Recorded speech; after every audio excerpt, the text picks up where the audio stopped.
विचार धन संघर्ष में छिपा रहे से। एक व्यापारी का पूरा व्यवसाय डूब चुका था। वह अपने जीवन से तंग आ चुका था। बहुत परेशान होकर वह जंगल में गया और काफी देर तक अकेला बैठा रहा। अंत में उसने भगवान से हाथ जोड़कर कहा, हे भगवान, मैं हार गया हूँ। मुझे जीने का एक तो कारण बताओ। मेरा सब कुछ समाप्त हो गया है। मेरी मदद करो। तभी भगवान बोले, बच्चे, इस जंगल में घास और बांस के पेड़ को देखो। जब मैंने घास और बांस का बीज बोया तो दोनों को एक जैसा ही पानी और धूप दी।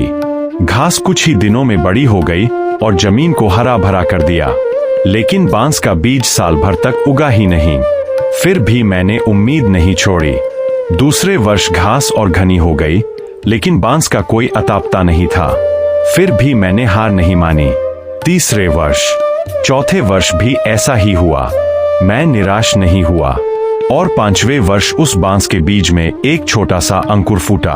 वह घास से बहुत छोटा और कमजोर था, लेकिन अगले 6 महीनों में वही छोटा पौधा 100 फीट ऊंचा हो गया। मैं उन 5 वर्षों में बांस की जड़ों को जमीन में गहराई तक मजबूत कर रहा था। वे इतनी मजबूत हो गईं कि 100 फीट ऊंचे बांस को संभाल सकें। जब जीवन में संघर्ष आता है ना, तो समझो कि तुम्हारी जड़ें मजबूत हो रही है। यह संघर्ष ही तुम्हें कल के लिए तैयार कर रहा है। मैंने बांस के लिए हार नहीं मानी। मैं तुम्हारे लिए भी हार नहीं मानूंगा। दूसरों से तुलना मत करो। घास और बांस दोनों को बढ़ने में अलग अलग समय लगता है। दोनों का उद्देश्य भी अलग है। हमारा समय भी आएगा।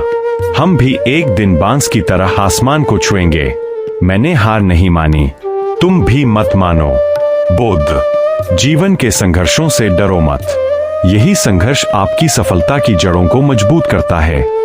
छोटे छोटे प्रयास करते रहो। सफलता एक न एक दिन जरूर मिलेगी।